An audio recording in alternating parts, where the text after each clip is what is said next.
மதுரை மகாருத்ர மகா யக்ஞ கமிட்டி சார்பில் லட்சுமி சுந்தரம் ஹாலில் உலக நன்மை வேண்டி அதிருத்ர மகா யாகம் துவங்கியது. இதில் 150 வேத விற்பனர்கள் வேத மந்திரங்கள் முழங்க ரித்விக்குகள் வரவேற்புடன் அதிருத்ரா மகா யாகம் வெகு விமரிசையாக நடைபெற்றது. ரொம்ப மிகவும் சீரும் சிறப்புமான இந்த அதிருத்ர வைபவமானது மீனாட்சி சோமந்திரேஸ்வரர் பிரீதிகரமாக நம்ம மதுரை நகரிலே 30 வருஷமாக நடந்து வருகிறது. இது எதுக்காக பண்றதுன்னு கேட்டீங்கன்னா, எல்லா விதமான ஜீவராசிகளும் சௌக்கியமா இருக்கணும், நம்ம ராஜ்ய பரிபாலனம் பண்ணக்கூடிய வாழ்ல நல்ல தௌர் மனசியமா சௌமனசியமா இருக்கணும், எல்லாருக்கும் எல்லாம் கிடைக்கணும், எல்லா விதமான சௌகரியங்களும் எல்லா மனுஷாலும் அனுபவிக்கணுங்கிற ஒரே காரணத்துக்காகவும் எல்லாருமே பரம சௌக்கியமா இருக்கணும் அப்படிங்கிறதுக்காக சுவாமி பரமேஸ்வரன் ருத்ரன் ஆராதனை பண்ணக்கூடிய இந்த ஒரு கர்மா. அதாவது எல்லா ஒரு பாபம் பண்ணினாலும் அதுக்கு ஒரு பிராயச்சித்தம் உண்டு. அது மாதிரி இந்த அதிருத்ரம்ங்கிறது மிகப்பெரிய பிராயச்சித்தம், இதுக்கு மேல பிராயச்சித்தமே கிடையாது. அந்த மாதிரியான ஒரு பிராயச்சித்தம் 150 வேத பண்டிதர்களை கொண்டு வெளியூர்ல உள்ளவாழெல்லாம் இங்க வர சொல்லி இங்க இடத்துல ஒரு 15 நாளைக்கு இங்க லட்சுமி சுந்தரால வச்சு கடந்த 30 வருஷமா நடக்கிறது. டிசம்பர் 21ஆம் தேதி வரை தினமும் மாலை 6:30 மணிக்கு மகாபாரதத்தில் இருந்து விடையில்லா கேள்வியும் விளக்கமான பதிலும் என்ற தலைப்பில் MV ஆனந்த பத்மாச்சாரியாரின் பக்தி சொற்பொழிவு நடக்கிறது. டிசம்பர் 22இல் சுசித்ரா பாலசுப்ரமணியன் குழுவினரின் ஹரிகதா எனும் நிகழ்ச்சி. டிசம்பர் 23ஆம் தேதி பெரிய புராணம் காட்டும் பாதை என்ற தலைப்பில் மணிகண்டன் சொற்பொழிவு. 24ஆம் தேதி கடையநல்லூர் ராஜா கோபால பாகவதரின் நாம சங்கீர்த்தனம். டிசம்பர் 28ஆம் தேதி ஸ்ரீ ருத்ர மகிமை என்ற தலைப்பில் முசிறி அக்ரஹாரம் சோமாயாஜியின் நிகழ்ச்சி நடைபெறுகிறது.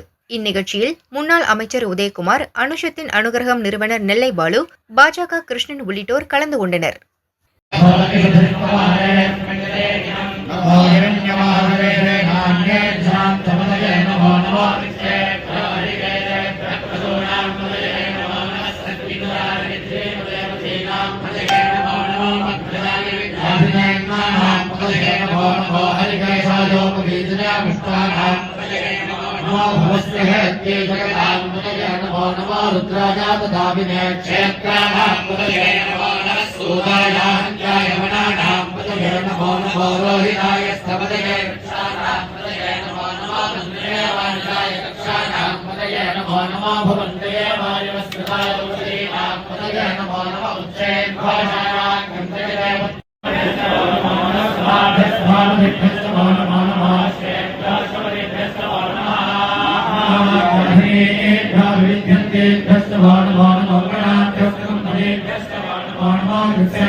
गणपति